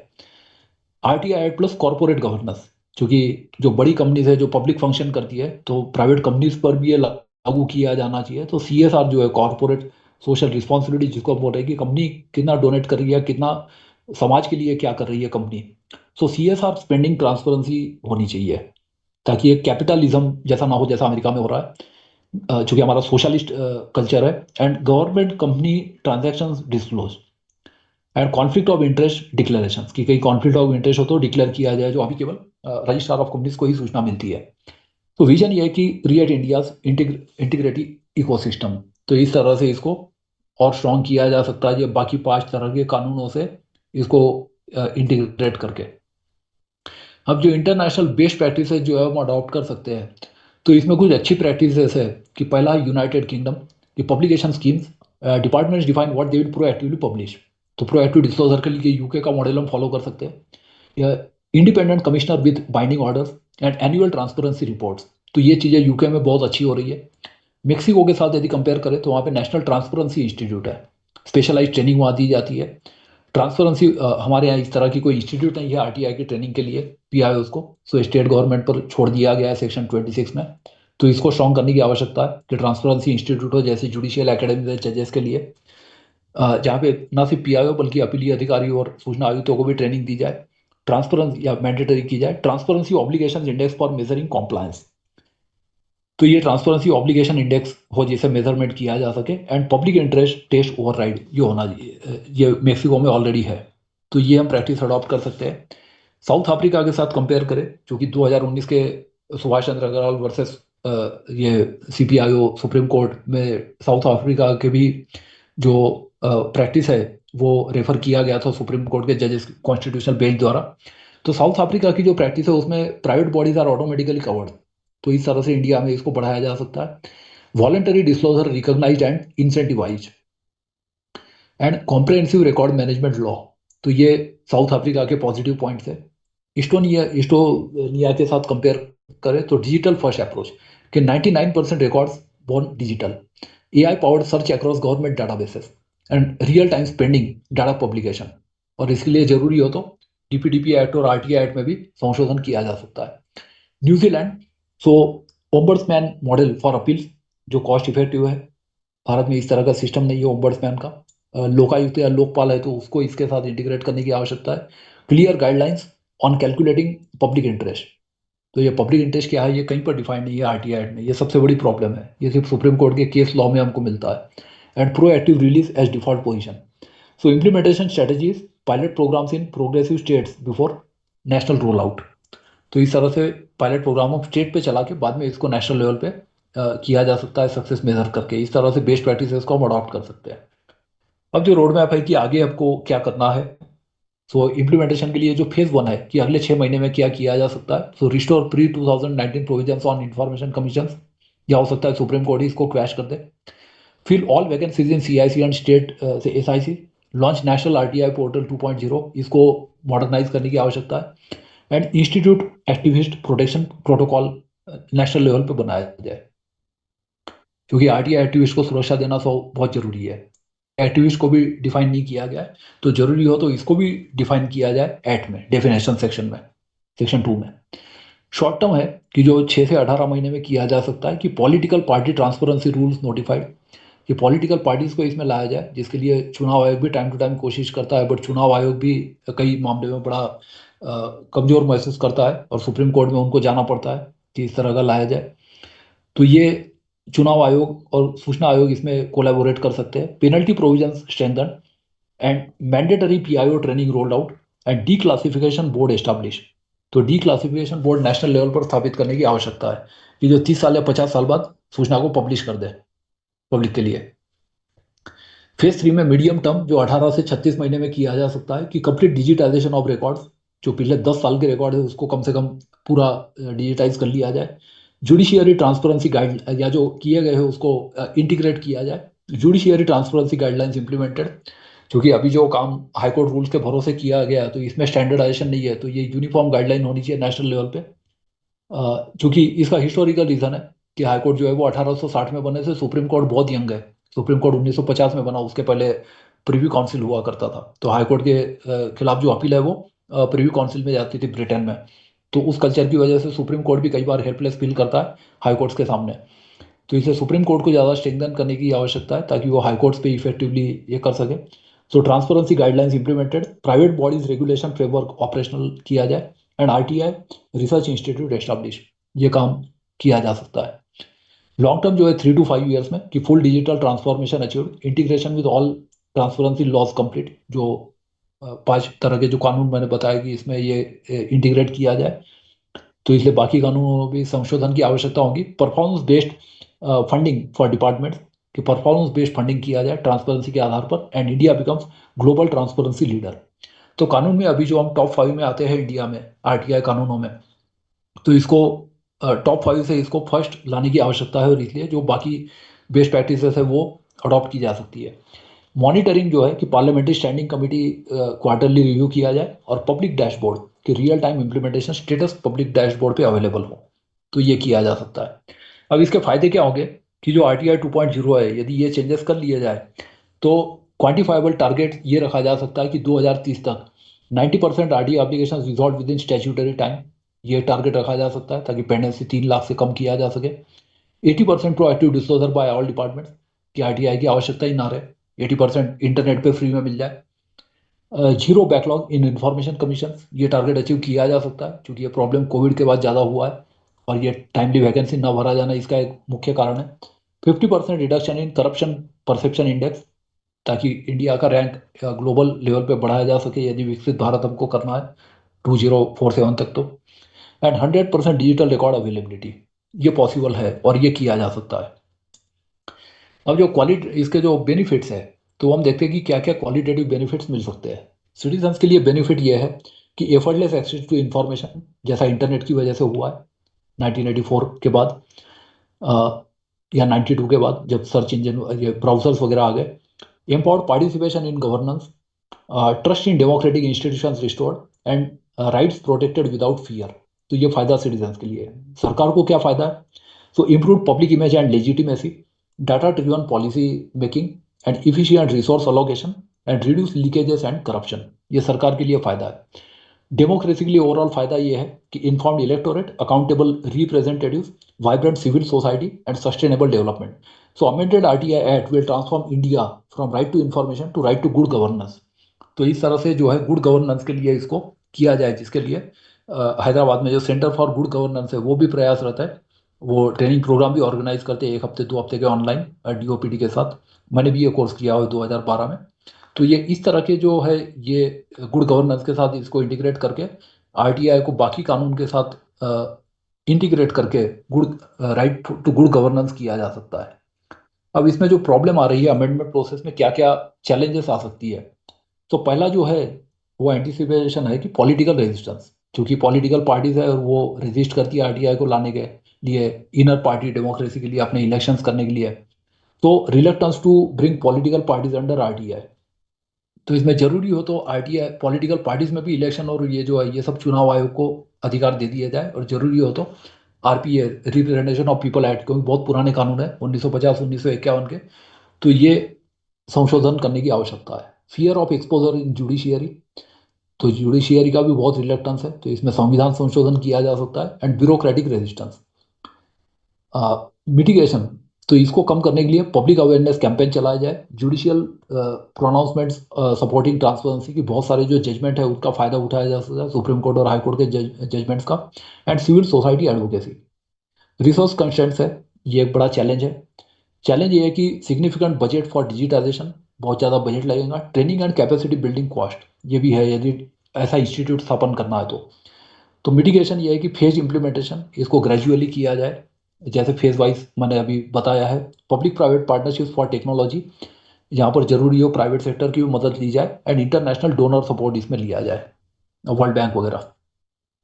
टेक्निकल चैलेंजेस जो इसमें आ सकती है कि लीगेसी सिस्टम्स इंटीग्रेशन, जो पुराने कंप्यूटर्स है, पुराने चीज़ें हैं, स्टैंड अलोन सिस्टम्स है जो नेटवर्क नहीं है, तो ये सबको इंटीग्रेट करने की आवश्यकता है, which is called system integration. तो ये एक चैलेंज है जहाँ पे कंप्यूटर इंजीनियर्स की मदद ली जा सकती है।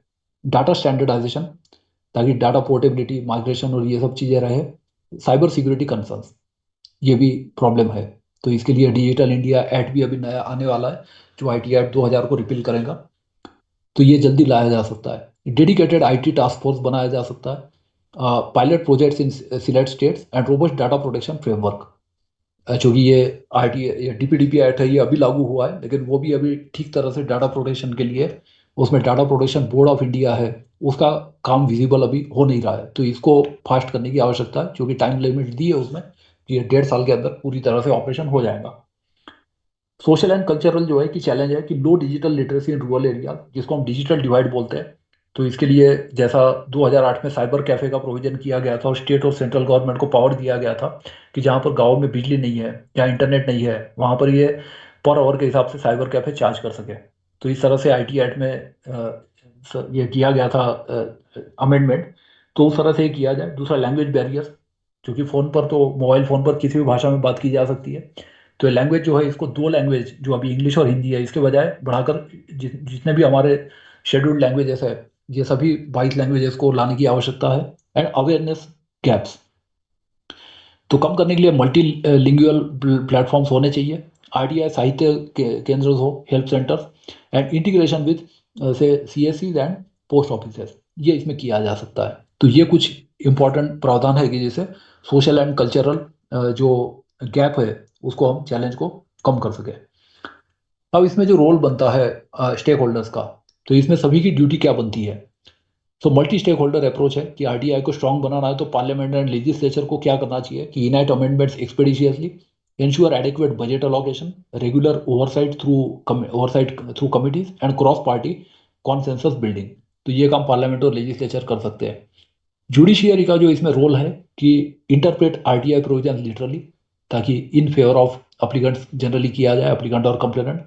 Fast track appeals and writ petitions कि इसको प्रायोरिटी पर दिया जाए। एक्ट में तो प्रावधान है कि सूचना 1 हफ्ते में दिया जाए और आयोग और कोर्ट इस तरह से करते हैं कि कई बार 2-2, 3-3 महीने में सूचना दी जाए, इस तरह के ऑर्डर पास करते हैं, ये भी देखने में आया है। तो protect RTI activist and lead by example in transparency, कि खुद वो ट्रांसपेरेंसी ये करे तो एक जुडिशियरी की इमेज इंप्रूव हो सकती है। Civil society and media, so awareness generation campaigns, public को ट्रेन करने का जो काम है सिविल सोसाइटी एंड मीडिया कर सकते हैं। Legal aid for RTI users and investigative journalism using RTI and monitor implementation, ये सिविल सोसाइटी और मीडिया का रोल है। एकेडमी और रिसर्चर्स, तो इसमें टीचर्स और रिसर्चर्स का जो रोल है वो क्या है कि डॉक्यूमेंट द बेस्ट प्रैक्टिसेस, कहाँ कहाँ पर दुनिया में क्या क्या हो रहा है। इम्पैक्ट असेसमेंट स्टडीज किया जाए कि क्या इम्पैक्ट आरटीआई का हुआ है। ट्रेनिंग एंड कैपेसिटी बिल्डिंग, कि लोगों को ट्रेन किया जाए, कैपेसिटी बिल्डअप किया जाए, तो ये काम कर सकते हैं।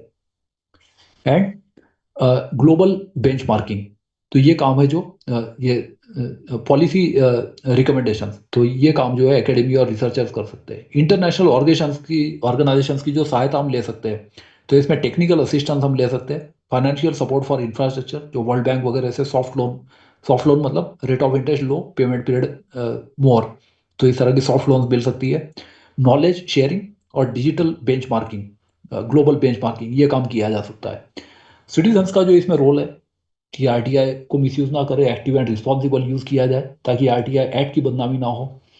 रिपोर्ट नॉन कॉम्प्लायंस, जहाँ जहाँ पर नॉन कॉम्प्लायंस है उसको रिपोर्ट करे, ज़्यादा से ज़्यादा यूज करे। Participate in consultation and demand transparency, ये सिटीजन्स का रोल इसमें बनता है। सो कोलाबरेटिव जो गवर्नेंस है वो तभी होता है कि success requires all stakeholders working in synchronisation, ये बहुत जरूरी है।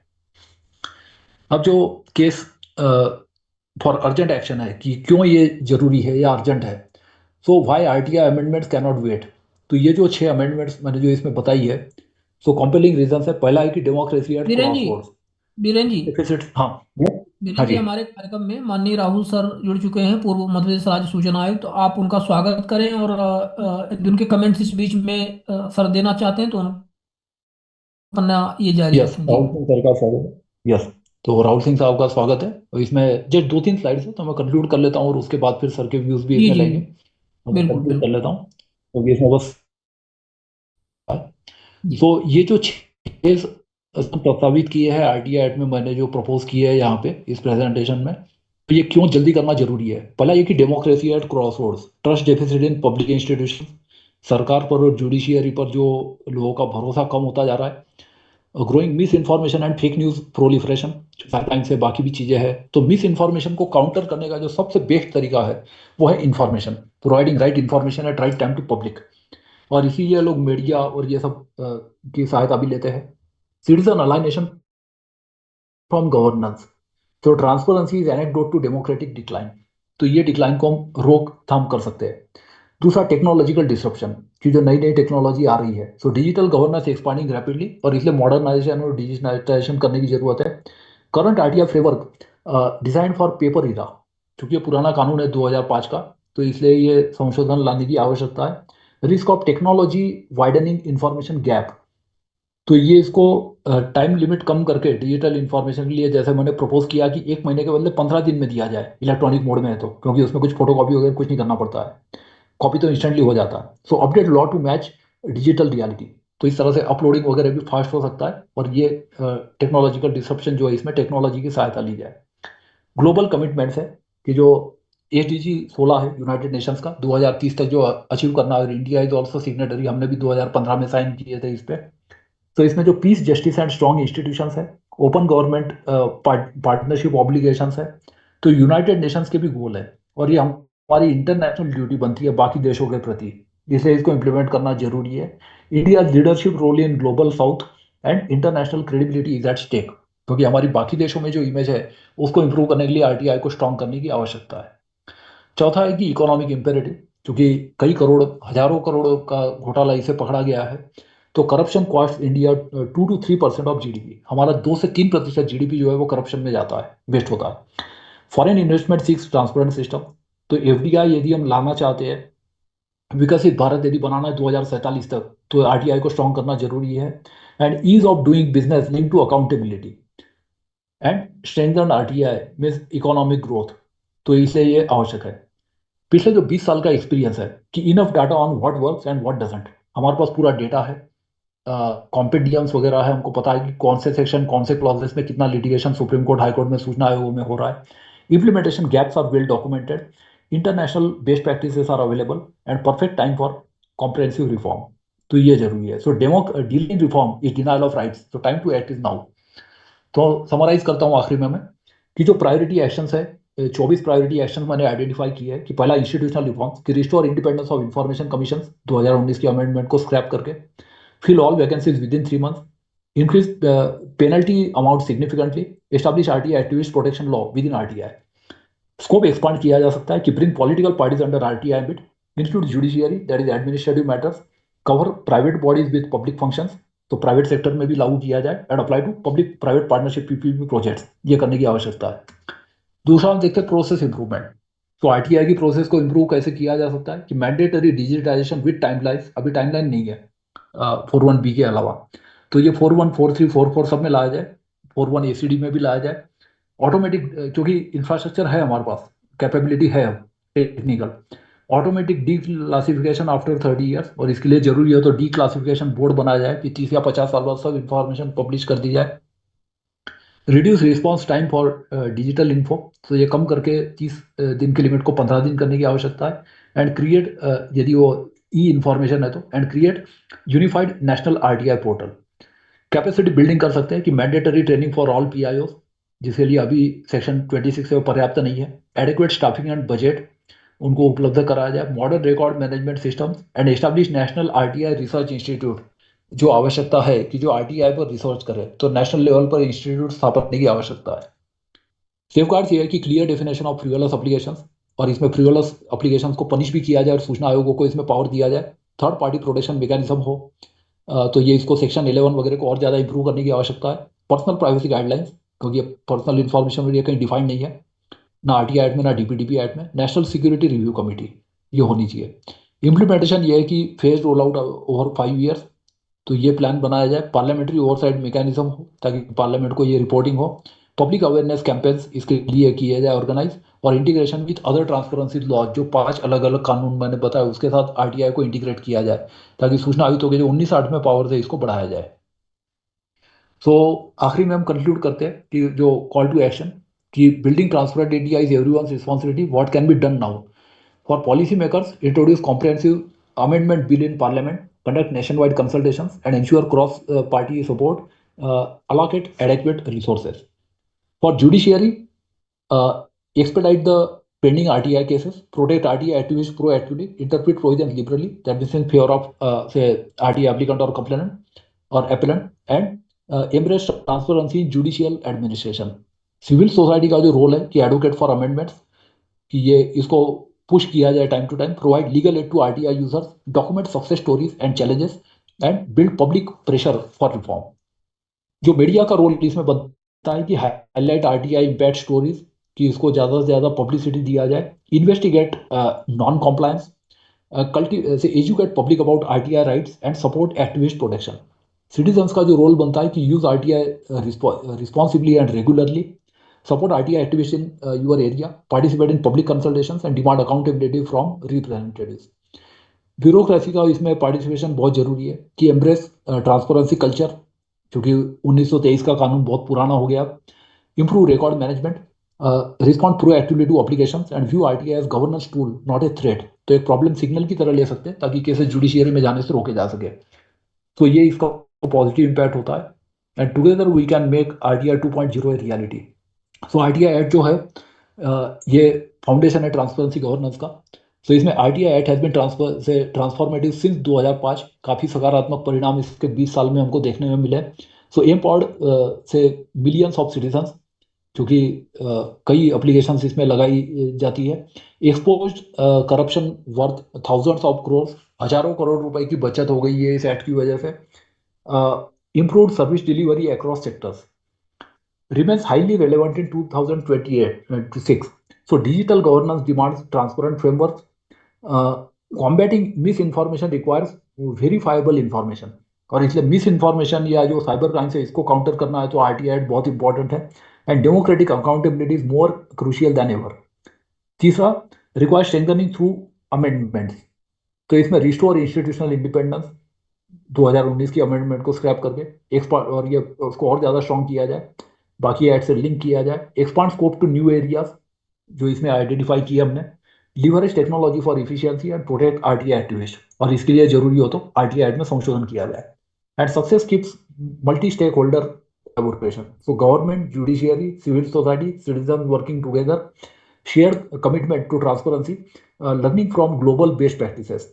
तो ये यदि किया जाए तो फिर जो विजन है 2047 का विकसित भारत का, ये हम अचीव कर सकते हैं। तो vision statement is an India where every citizen has seamless access to information, where transparency is the norm, not exception, and where accountability is embedded in governance, and where the right to information becomes the right to transformation. तो इस तरह से right to good governance के रूप में इसको बदला जाए। तो the journey from RTI 1.0 to RTI 2.0 is not just legal reform, but it is democratic renewal. तो ये जरूरी है। इसमें जो मैंने रेफरेंस किया है सो आरटीआई एक्ट 2005 जो एक्ट नंबर 22 ऑफ 2005 है। सेकंड, एडमिनिस्ट्रेटिव रिफॉर्म्स कमीशन की रिपोर्ट जो है 2005 से 2009 तक की।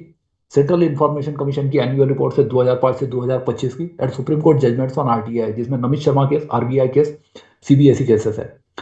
रिसर्च एंड रिपोर्ट्स में centre for law and democracy है, global RTI rating, Commonwealth human rights initiative CHRI की जो वेबसाइट है जिसमें आरटीआई असेसमेंट रिपोर्ट्स है। पीआरएस लेजिस्लेटिव रिसर्च है जिसमें आरटीआई इंप्लीमेंटेशन का एनालिसिस किया गया है। एंड 70 नागरिक संगठन जिसमें आरटीआई यूजर्स एक्सपीरियंस स्टडी किया गया है। पिछले बार हमने इसको बहुत डिटेल में देखा था पिछले एपिसोड में। गवर्नमेंट पोर्टल जो है इसमें मैंने हेल्प लिया है rti.online.gov.in central RTI portal, rti.gov.in central information commission का, एंड देन cic.gov.in भी है, data.gov.in है open government data platform. Civil society organisation में सीएचआरआई है, Commonwealth human rights initiative, PRS है, पीआरएस लेजिस्लेटिव रिसर्च जो पार्लियामेंट्री रिसर्च करते हैं, एंड एसएन है, सतर्क नागरिक संगठन, एंड एमकेएसएस मजदूर किसान शक्ति संगठन। इंटरनेशनल लेवल पर open government partnership, open government partnership.org website है। ट्रांसपेरेंसी इंटरनेशनल इंडिया है, and article 19 global campaign for free expression जो इंटरनेशनल है। सो आखिर में हम जो क्वेश्चंस और डिस्कशन शुरू करते हैं। So thank you all for participation. Transparency is the currency of democratic governance. So let us work together to strengthen the RTI Act and build a more transparent, accountable and participatory India.